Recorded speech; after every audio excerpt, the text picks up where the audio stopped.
This is why I refer to the left largely as a cult. You say the left is a cult. I can do the same thing with the right. They're completely insane. Look at these nutbags on Twitter. You'd be wrong. Really? Yeah. RFK Jr., former liberal. Tulsi Gabbard, former liberal. Donald Trump, former liberal. Elon Musk, former liberal. Colin Wright, former liberal. Tim Pool, former liberal. How is it that the popular vote winner, Donald Trump, was a Democrat up until his first term? Now the Republican MAGA movement, not the neocons, is an eclectic bunch of diverse views which debate each other. I believe that your country is conquered, and it's because of your moral philosophies and ideologies. You've got a large influx of non-citizens with psychotic, violent beliefs that are chopping people's heads off in the street, and you do nothing about it. And in fact, your government largely protects, supports, and votes for it. In New York, non-citizens are given luxury hotels and PlayStations. This is a betrayal of the American people. All Donald Trump has done so far is what the Constitution allows. In times of war, a wartime president makes difficult decisions which are outside what our principles purport to be. But we're not in the time of war. And it's also well, Tim. No, we're not. So when Tim, can I just make a point? And this we are in is time of war. What's going on, everybody? Welcome back to the channel. Hope all's good wherever you are. In this video, we're going to take a look at one of the latest trigonometry podcasts where this got really heated. They had Tim Pool on there, and they debated towards the later end of the podcast, is Donald Trump a wartime president? And Tim Pool crushed it here, in my humble opinion. But before we get to that, I want to get to a small clip of where he talks about the left being a cult and how he justifies it, because the trigonometry guys don't agree with him, and he schools them here. Let's get to that first. Now they live in a world of fear and hatred, pure hatred. And you ask them, why do you hate Teslas so much? 2 years ago, you told us we had to own one. Now you're firebombing them and cheering for it on TV. There's no logic behind what they're angry about. This is why I refer to the left largely as a cult. You have the people who are scared to defy it because they live in these areas and they know someone will shoot at them or smash their cars or their windows. So they put stickers on their cars. They put signs on their windows, please don't hurt me. And then you have people who just, without thought, will hate what they're told to hate and not be able to explain to you why. But you say the left is a cult. Oh, yeah. It's not the whole of the left. Let's be fair, Tim. That is a very small percentage of people. I can do the same thing with the right. And I can say, look, the right, they're completely insane. Look at these nutbags on Twitter. You'd be wrong. Really? Yeah. RFK Jr., former liberal. Tulsi Gabbard, former liberal. Donald Trump, former liberal. Elon Musk, former liberal. Colin Wright, former liberal. Tim Pool, former liberal.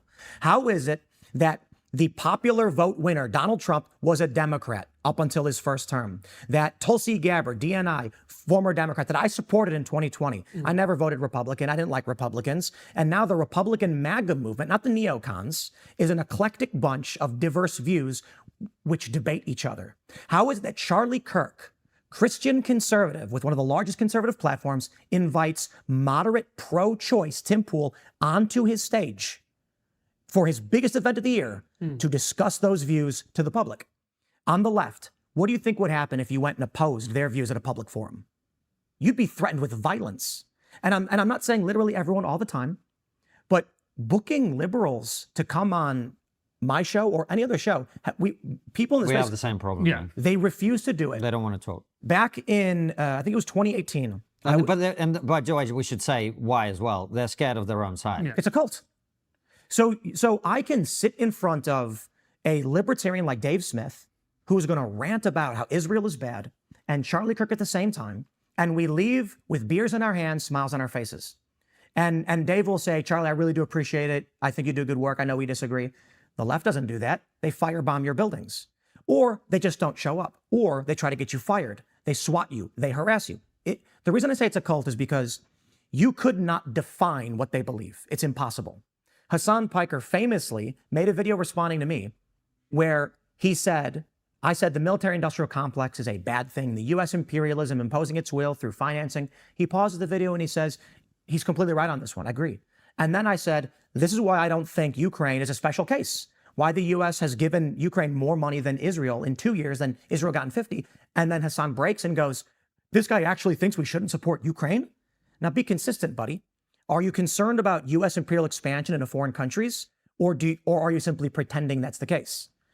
You could not map the logic of their principles or plan for this country. It's about feelings. Yeah.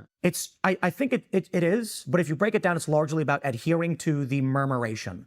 The left swings around randomly in random directions. Nobody knows exactly where they're turning left or right or up or down. They're just trying to make sure they stay safely in a position where someone else won't bludgeon them in the head with a bike lock. So Tesla's a great example. 2 years ago, Stephen Colbert bragged on his show he owns a Tesla. Today, he's making jokes about how it's funny that people are firebombing them. Well, that don't make sense. You've got innocent people. Yeah, but again, you could play this game both ways. You could say all these people used to say Trump is a loose cannon and is a crazy and whatever. Now they're all in his White House. Some of them, but I always point to tendencies. There is a cult on the right that Trump can do no wrong, and I've criticized these people very heavily. They attacked Joe Rogan, and I'm like, are you guys nuts? Joe Rogan's a moderate who speaks to many different people of all persuasions. Let him cook, bro. And they attacked me for it. I said, I don't give a shit. I was like, you guys are nuts. While vocal, they don't dictate. They don't control. It's true. It's true. On the left, you better adhere or else. So I would say, let's just try and be as fair, I suppose, and say it's 2-to-1 cult on the left and 2-to-1 not cult on the right. Maybe 30% of the right is culty, 60% of the left is culty. So even the culty elements of the right will be forced to entertain arguments they do not appreciate or like. The left does not. And more importantly, even those who are rather culty on the right will still try to give you a reason as to why they support Trump, the reason why they've changed their views. Oh, Donald Trump is doing something authoritarian. Well, you know, because of this, that, or otherwise, I've changed my mind. Yeah, I thought he nailed it here. Now, I'm going to start playing the clip where they talk about Donald Trump being a wartime president, and I'm going to stop it here and there and give you my thoughts in between. Let's go. On the left, in times of war, a wartime president makes difficult decisions which are outside what our principles purport to be. But we're not in the time of war. And it's also as well, Tim. No, we're not. So when Tim, can I just make a point? And this we are in is time of war. Right. Okay.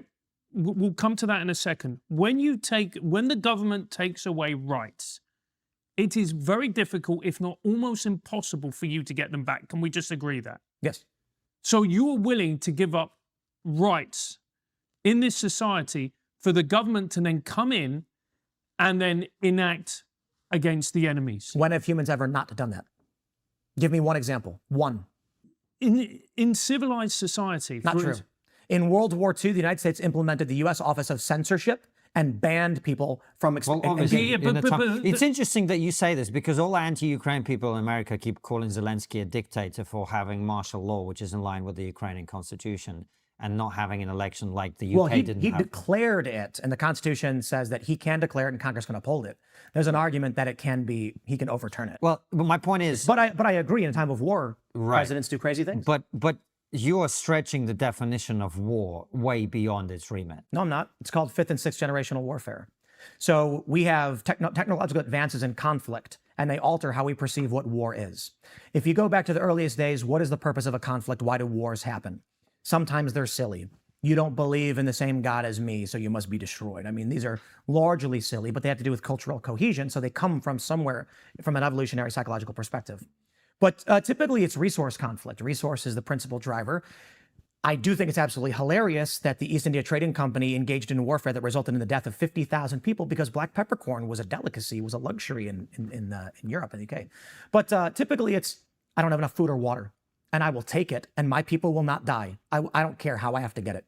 And it's the same thing you see at the root level with a man who steals bread because his family is hungry or whatever. We still frown upon it. So the generations of warfare, they evolve. We see the advents of new technologies and new methodologies in warfare all the time. If the purpose of warfare is to secure control of a population so you can control its resources, a tendency for that reason, sometimes it's, you know, my God is better than your God, and your people must adhere to my worldview and my beliefs. So in the United States, we are going through, and this is not my opinion, this is academics who have assessed what warfare is. You get to 4th and 5th generational warfare, and now 6th. Which people are going to argue it as we form these ideas in academia. 6 may change, but 4th and 5th have to do with online political manipulations of influence, technologies, and use of insurgency. Today, it's fair to say that we are in a kinetic conflict. Civil strife began several years ago in the United States. Civil strife is not civil war, but there are many people dying. One of the easiest examples, of course, is Aaron Danielson took 2 bullets to the chest from a far leftist Michael Reinhold with a communist tattoo on his neck for no reason.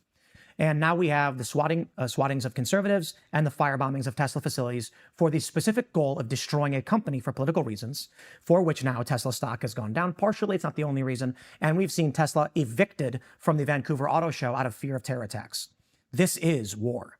Now, it may not be full-blown hot kinetic conflict, but when you have the arrest of Donald Trump's lawyers, we are dealing with administrative warfare, which is a degree of administrative conflict, which we don't see in previous times based on communications technologies. If you go back several hundred years, how do I secure control of a population? I occupy their street corners with weapons, and my weapons are better than yours. You've got clubs, I've got pointy sticks with metal on them. Eventually, we have airstrikes, air raids, howitzers, nuclear artillery, and machine guns. I send my guys to your country, they stand in the street corner, you do as you're told. The people are mad about it, they might fight back. Today, it's actually really easy. I will flood your community with information that terrifies you as to what is true and what is not, so you are occupied. Notably, we saw the use of sock puppets in the Arab Spring, largely in Libya, where, based on a report from Project PM, the United States Air Force was purchasing from private security contractors sock puppet social media accounts. One individual would operate 50 fake social media accounts to create the public perception that the overthrowing of Gaddafi was the right thing to do. The Americans then supported airstrikes and the collapse of the Libyan government, which I think is largely a horrifying thing. Not that I much care for Libya, but now you have the North African slave trade reigniting and militias blowing each other up. Why did Americans support it? Because fifth generational warfare was waged on the American people to make them feel like they were under occupation, figuratively, but in a sense, literally as well. Why put a man on a street corner with a machine gun when you can simply inundate them with fake accounts to convince them you must do this or else? So what we end up with is the era of cancel culture and those bending the knee quite literally to an ideology. Did most people agree with intersectional feminism and woke ideology? Of course not. It's a minority. Why did so many people let it happen? Because they feared that there was some group that would come after them and destroy them. They feared that they were under occupation, that the institutions are controlled. I will lose my job. I will lose my livelihood. My bank will freeze my accounts. My social media will remove me from society. I have no choice but to live this way, even though I don't like it. That is war, but it's changed. And they want you to believe that you're not fighting a war. But as the faction of bureaucrats and powerful elites who have been running these companies have been engaging in this war, they've become increasingly more desperate as those of us who believe in more Enlightenment principles and have opposed this, have started to break through and shift dramatically to the point where Donald Trump actually was able to win. Now we have desperation, and desperation begets more hot conflict. This is why I believe we may be on the back end of this conflict. We may be coming off of it. But the idea that, to go back to, a wartime action from a president, I'd put it this way. What does that mean in today's context? Am I arguing that Donald Trump should go round people up without charge or trial? Absolutely not. That should never happen. Trump he jokingly said, but probably only half jokingly, the people who are firebombing Teslas, maybe they can spend 20 years in an El Salvador in prison, which I hear are not so good. Mr. President, I do not appreciate you violating the Eighth Amendment. American citizens who commit crimes go to American jails, and they should be treated with dignity and respect, even if we despise them. So I don't appreciate those jokes. And if it comes to that, and he actually tries sending American citizens to El Salvador, I will be opposed in every form that I can, and it's going to be interesting if it gets to that degree. That being said, what it comes to an actual wartime president in Trump is, when Trump issues a legal order, executive order, saying, we will not have these people in our military, I'm the commander in chief, he's allowed to do it. If a judge tries to stop him in this administrative conflict, Donald Trump, I believe, is obligated to say, I have heard the ruling from the court, now try and enforce it, which is a play on Andrew Jackson's famous quote when the Supreme Court ruled against him. In the conflict we are in, this guy wasn't the Supreme Court. There's a whole legal process yet to go through, which is part of the American process. Now, I appreciate what you're saying, but it just sounds to me like you're redefining wars to give yourself more power. I didn't define them. Tim's right. You have to stop thinking about war as in we have troops on the battleground.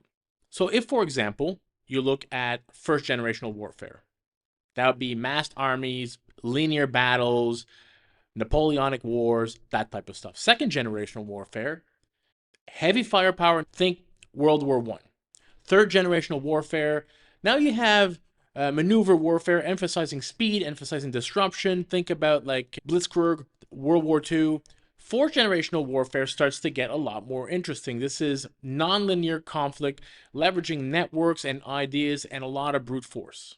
Fourth generational, which you're going to hear Tim talk about a lot, is a concept that describes a conflict that kind of blurs the line between war and politics, between combatant and civilian. Think about some of the wars in the Middle East. This is a term that they started to use in the mid-80s.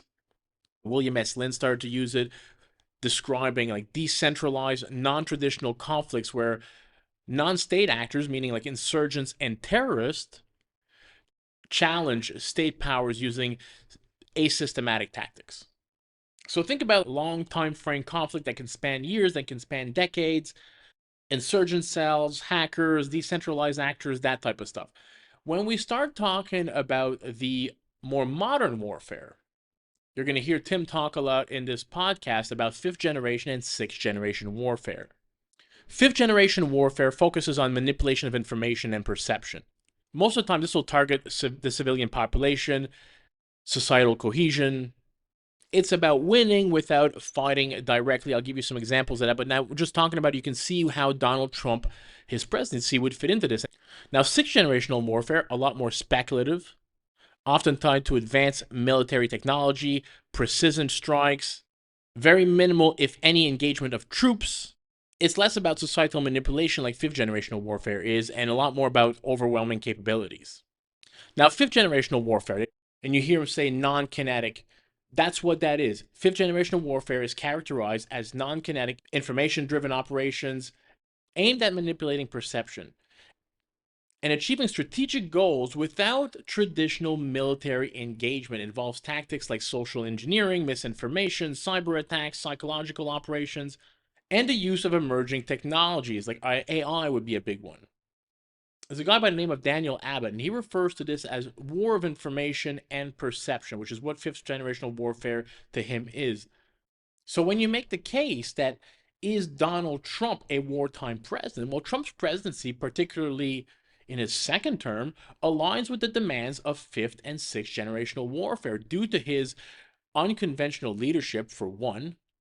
And he focuses a lot on narrative control, economic strategies, technological investments, the way he plays tariffs. He wants to control the Suez Canal, all the channels for trade. This is a wartime president.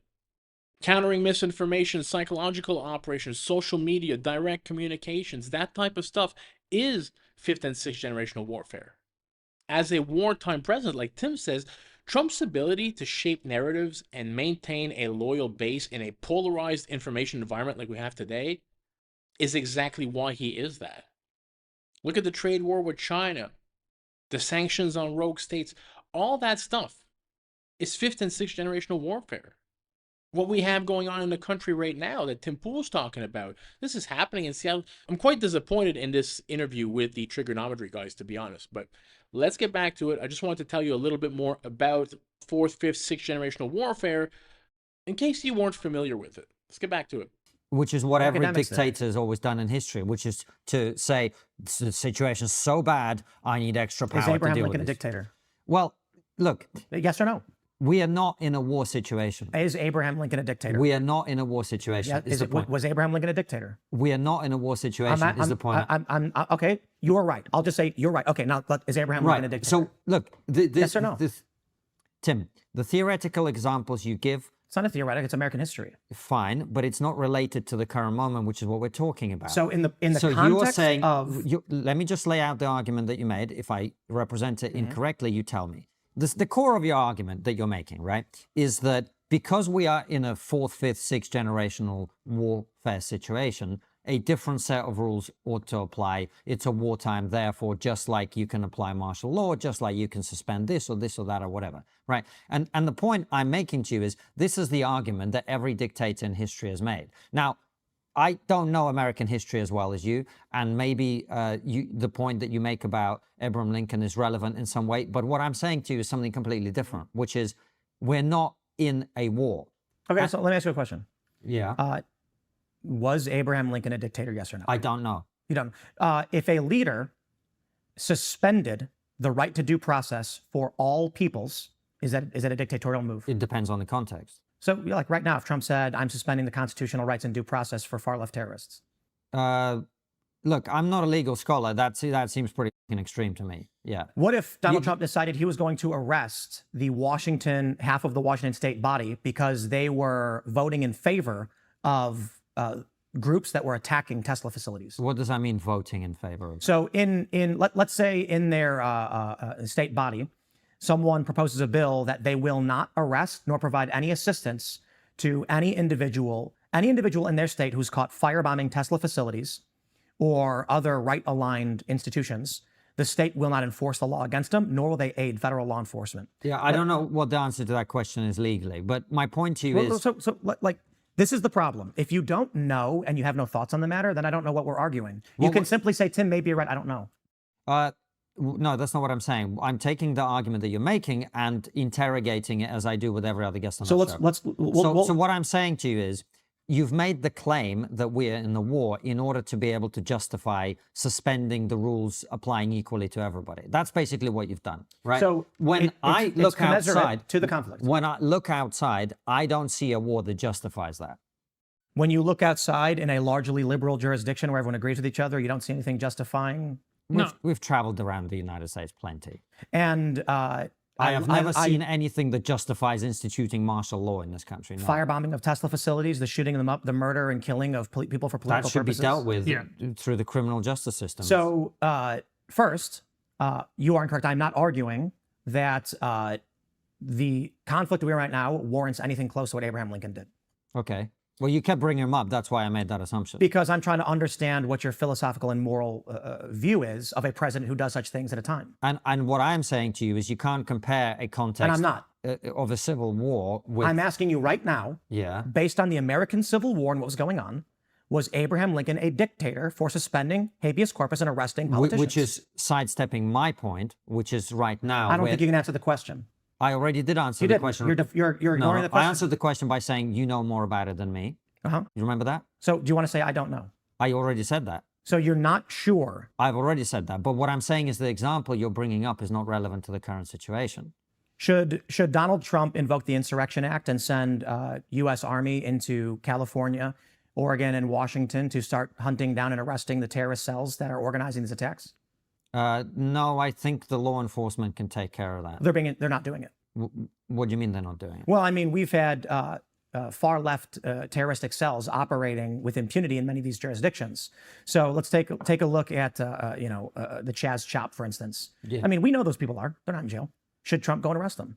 Statute of limitations not expired on those. Yeah, attacks. I don't know how the American legal system works enough to answer that question, but should those people be arrested? Absolutely. Okay, if the state law enforcement refuses to do so, should Trump invoke the Insurrection Act and go do it? I don't know enough about the Insurrection Act. The Insurrection Act is when Donald Trump can use National Guard or Army to enforce, I believe National Guard, to enforce laws if the local jurisdictions refuse to do so.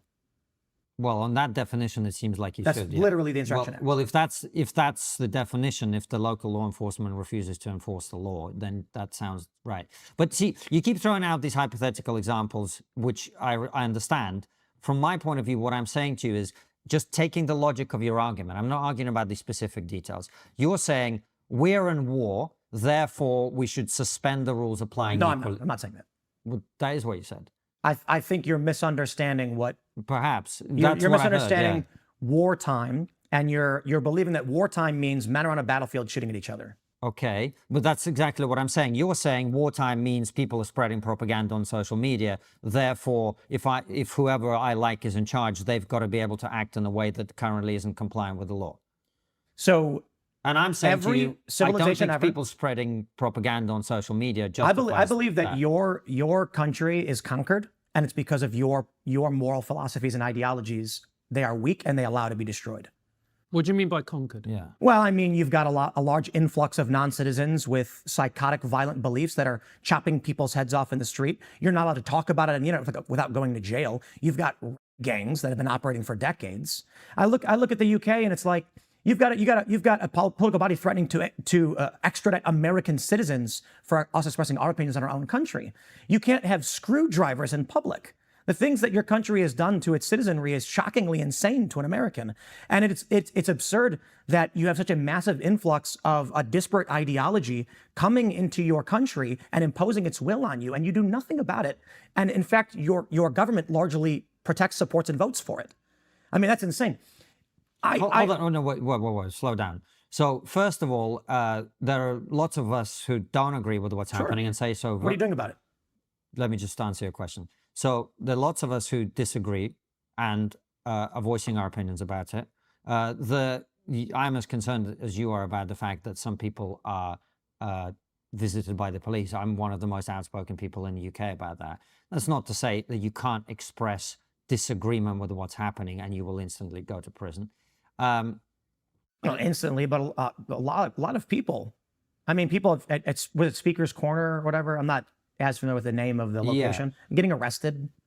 People getting arrested for speech is something that shouldn't be happening. A woman who is standing outside of an abortion clinic with her eyes closed getting arrested. What's your point? I've already said that there are lots of us who disagree. What are you doing to stop that? Well, there is a very large political movement that's organizing in exactly the same way that there's a political movement in this country against the How did it get to that point in your country? overreach of the left. It got to the point because there are lots and lots of people who believe a lot of this progressive ideology in our country. Do you think that at a certain point violence will break out between two different factions in your country? Well, we've already had it. And I think it's credible that that could continue to be the case as these tensions brew. Absolutely. So what it means to be a wartime president, the point I'm making is that Trump used commensurate actions against those who engaged the actions against him. Okay. What I'm saying is Keir Starmer in our country during the riots could do the exact thing that you're demanding. He could say, well, look, these people are rioting, they're attacking the police. I need special powers to put these people in prison for tweets. That's the logic of your argument. Every country ever has done this. And the view that you take is dictators do this. Abraham Lincoln wasn't a dictator. Abraham Lincoln was a president who saw actions that were seditious, and he took action.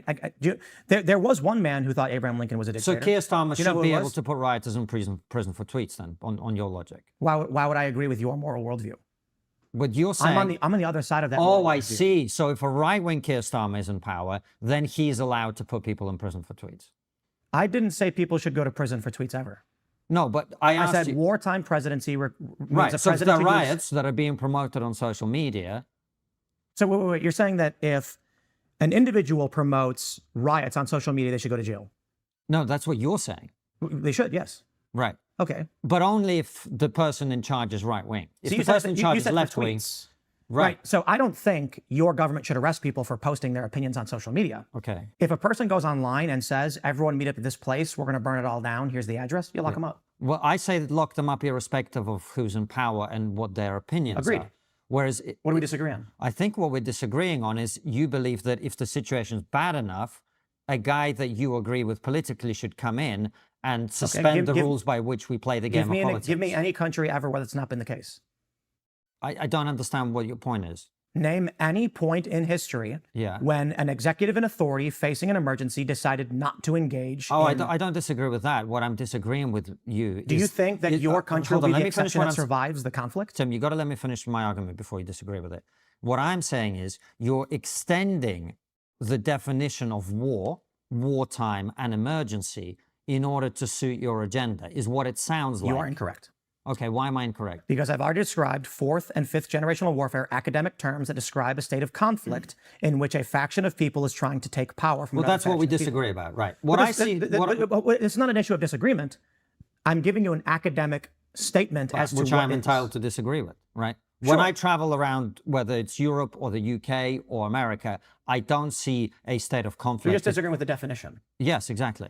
So for me, it's the easiest to use the American Civil War because it's what is attached to our history.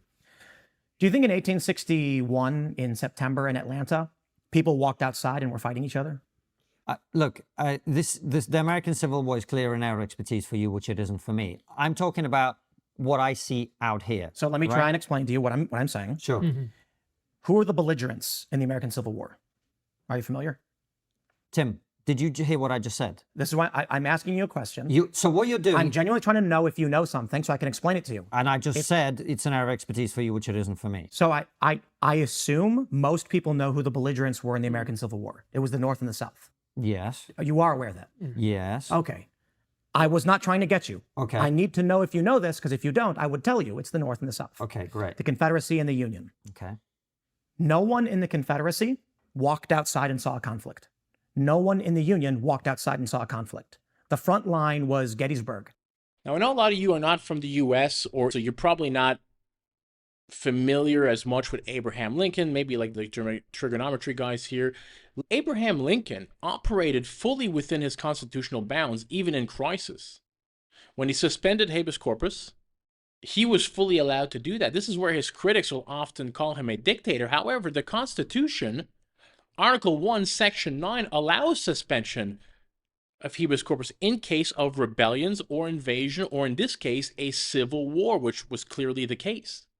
And Lincoln himself justified it in 1861 as a temporary measure, keep in mind, temporary, to prevent Confederate sympathizers in border states. An example of that would be pro-Confederate militias who threaten railroads critical to Washington, D.C.'s defense type of thing. Unlike a dictator, Lincoln sought judicial and legislative oversight to do all of these things. He defended his actions publicly and invited scrutiny. Lincoln was not a dictator, and his actions, they were driven by necessity and not by ambition for power. And they were constrained by the Constitution, constitutional principle, and democratic processes, and he had public accountability.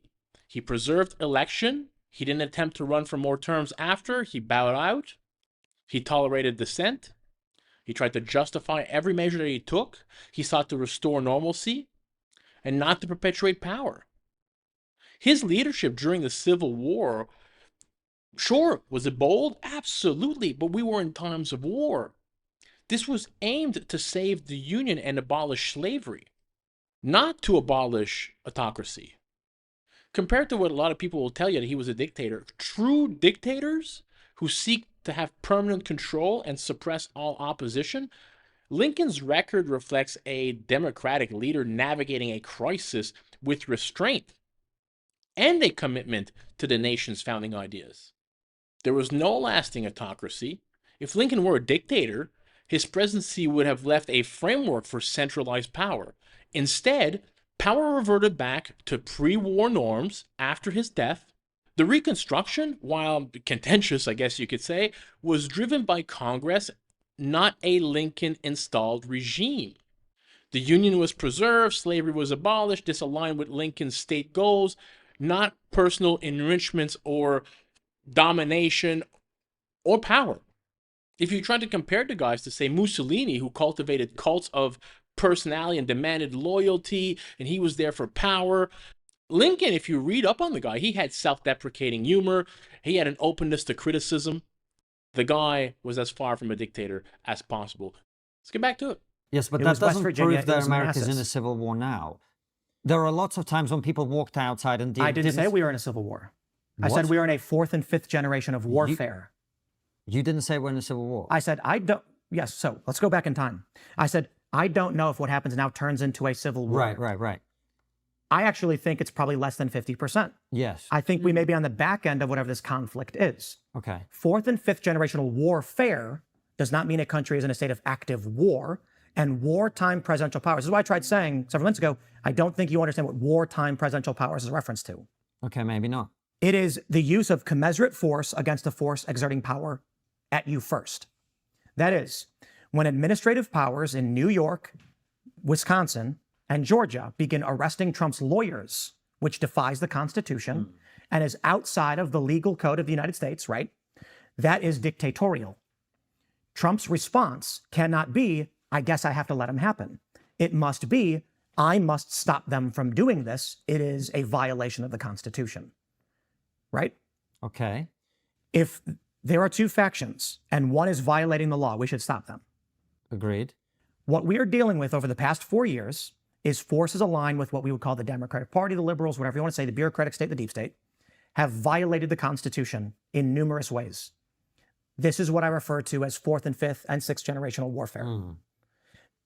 Warfare does not mean kinetic conflict. Okay, so what do you, okay, now I understand the argument. Perhaps we were talking at cross purposes. So what you're saying is what they've done over the last 4 years is unconstitutional and wrong, and therefore it justifies what? Trump using commensurate forces to stop the unconstitutional. What's commensurate forces? The Insurrection Act. I mean, and what would that, again? Donald Trump can call upon the National Guard to go into California, Portland, and Oregon and arrest Antifa. The states aren't doing it. Right. He can have the Fed start doing it, which they've done a little bit. If the states refuse to enforce, or immigration law, for instance, and I think immigration law is another point of advanced warfare, Trump should invoke the Insurrection Act to utilize the powers he has to the greatest degree to start enforcing a law that is not being done locally as he is allowed under the presidency. If I were to say Trump should go arrest the attorneys general from 3 states, would that be dictatorial? I don't know enough about it. The attorneys general are the head of law enforcement for each state. Yeah, I know what an attorney general is, but I don't know what the context would be in American. You're clearly much better versed. Right, my job is just to ask you to try and understand what you're saying. My point is that if Donald Trump were to do so, he'd be called a dictator for arresting top politicians in these states. Yeah. But in 3 states, the attorneys general have violated the Constitution and targeted innocent individuals in ways that is shocking to the American psyche. However, largely on the Democrat side, they're in favor of it regardless. These are people who clapped and cheered when Jordan Klepper on The Daily Show showed images of terror attacks. He literally called them acts of domestic terror, and they clapped and cheered for it. Yeah. Are we supposed to just say Trump should carry on as normal? No, Trump's going to have to use what we would describe as wartime president. Again, let's clarify these points. There are various forms of warfare. There's psychological warfare. Warfare can be waged without a declaration of war. Civil warfare can happen without there being an active civil conflict or extended conflict. You can get limited warfare. That's what Kissinger referred to. And what we're dealing with right now is 4th and 5th and entering a new generation of warfare, which what people would argue is 6th. 4th generational warfare is insurgency. That's what we've been seeing with Antifa and the far left. The purpose of 4th generational warfare is to make you scared to live a certain way. Vancouver canceled, evicted Tesla from the auto show out of fear of firebombs and shootings. That's the purpose of 4th generational warfare. Should Donald Trump simply say, we do nothing? Now, to be fair, that's Canada. But I'm saying in the United States where Tesla chargers and dealerships have been vandalized, shot up. And the only question for me, I think the only thing that we might be disagreeing about is one thing and one thing only, which is, let's say that Donald Trump and his team and his people for the next 4 years do a reverse of what the left has been doing based on your description, which is they violate the Constitution, they fail to enforce it in some areas, etc. Would you then be happy for whoever is the Democrat president after that to do the things that you are now advocating that President Trump does? That's the only question. I think that is a naive question. Because? That doesn't entertain the realities of history and everything that's ever happened. I would be unhappy with literally any amoral degenerate enforcing whatever laws that support amoral degeneracy. It doesn't matter. No, I'm talking about the Constitution. So here's the issue. If the right violates the Constitution... This is why I explained morals versus principles first. Yeah. If I said we must uphold the right of parents to make medical decisions for their children, that is a power I have granted to Donald Trump to stop the mutilation of children. Yes. These school districts and these doctors that are taking kids away from their parents because the kids think they're trans and they're being groomed online, we must stop this.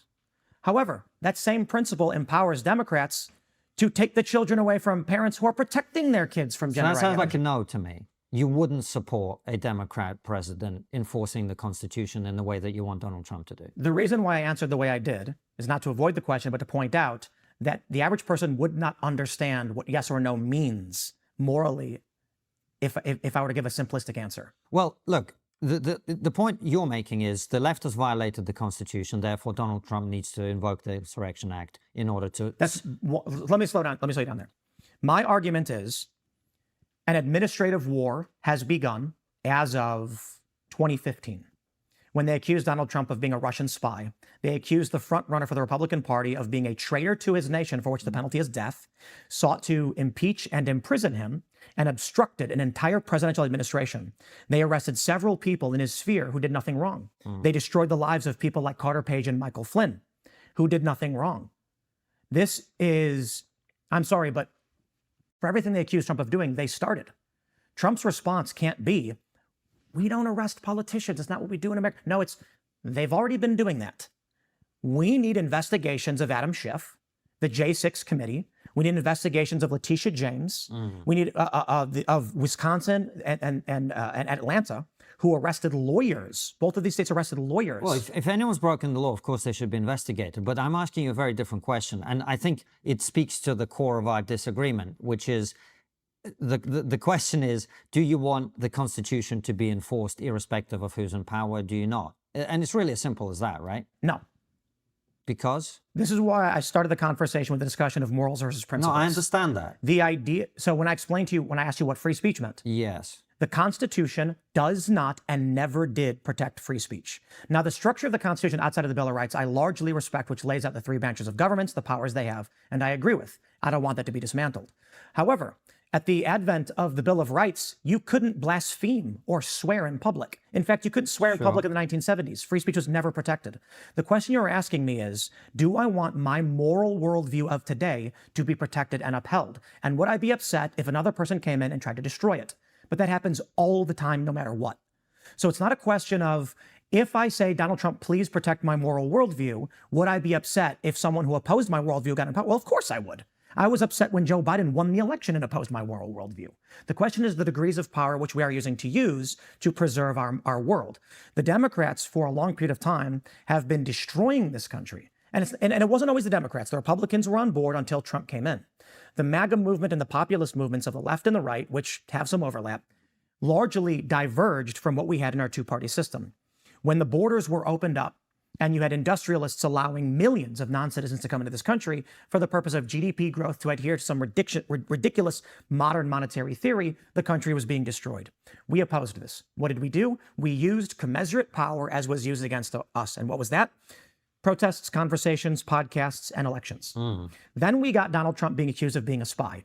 They tried to destroy his life. There has been no commensurate response on the right. Donald Trump then lost an election based on, one, largely many of his own failings, and an inability to understand the laws that were being implemented.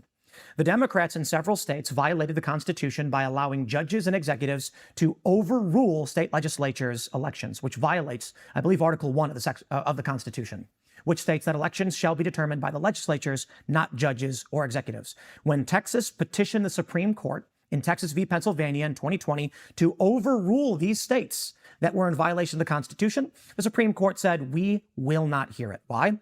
The Supreme Court is largely afraid that if it becomes exposed culturally, they have no enforcement mechanism, the country falls apart. The best thing they can do in questions of this intensity is to stay out of them, which they've continually done, proving the Supreme Court to be largely impotent.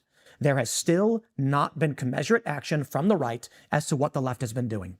The flooding of this country with, I'm going to give the low estimate of 10 million non-citizens given preferred access, given protected status, or given money in places like New York. This erodes the foundation of what our ancestors built for us and what we intended to pass down to our children. Gen Z can't afford houses. As you already stated, the American dream is dead for them. Yet in New York, non-citizens are given luxury hotels and PlayStations. This is a betrayal of the American people. All Donald Trump has done so far is what the Constitution allows. And he's 100% right about that Trump's a wartime criminal. Again, I talked about it. 5th and 6th generational warfare. Just like he mentioned. The establishment and the institutions which have been run in this country by the deep states for the longest time, by the Uniparty for, what, over 30, 25, 30 years, you would say? They violated the Constitution in every way imaginable, especially over the past 10 years, to which the right has not responded in commensurate force. Like, I don't want a president who's going to violate the Constitution. I don't want anyone to do so. But it's been done. Some would argue it's been done by many presidents throughout history. The issue now is that it actually threatens the fabric of our democracy, what the Democrats have done over the last decade. And I think it's time, and I think this is what Tim was saying, that it's time for Donald Trump and his administration to begin to enforce laws against these political forces and these political actors, these attorney generals, these judges that are violating our Constitution. I was quite disappointed in Konstantin, both the trigonometry guys in this video. To disagree that the Tesla bombings were not an act of political violence is absurd. Now, there's a big challenge when you start referring to Donald Trump as a wartime president. If he were to arrest these attorney generals, for example, for violating the law, if you go after politicians, if you go after these Democratic personalities, which I think this is why we've not seen anybody go after Hillary for what she did. All these Democrats, right, that prosecuted Trump, that had these criminal conspiracies, the Russia hoax, Adam Schiff, the J6 committee. Once you start doing that, the question is, like, where's the off ramp? How do you bring it back after that? And I think this is a big reason why we've not seen it. And we're at a point now where a lot of these factions on the left are losing power, have lost a lot of power. I'm not saying there's not there anymore, but you want to try to stay away from doing that as much as you can. That's one of the big reasons, I think. There might be more, where you hear about Kash Patel. For years, he's been telling us about the criminals in the FBI. He wrote a whole book called Government Gangsters. Great book. I recommend you read it. And him and Bongino, I think, are going to go after some people in there, but you're not going to see as many as I think you would, because I think they don't want to set that precedent. Because where do you stop after that? Anyways, great podcast. I don't want to get too into weeds about that. Let me know what you think in the video. If I made any mistakes in my commentary, what parts you like, what parts you didn't like. I do read the comments. I don't answer all of them because as the channel grows, it becomes hard. But unlike a lot of these channels, I read them. I don't monitor my comment section. You're free to comment any way you want. Hope you enjoyed the video. If you did, smash that thumbs up button for your boy. Consider subscribing to the channel. Help it grow. I'll catch you in the next one. Peace out, everybody.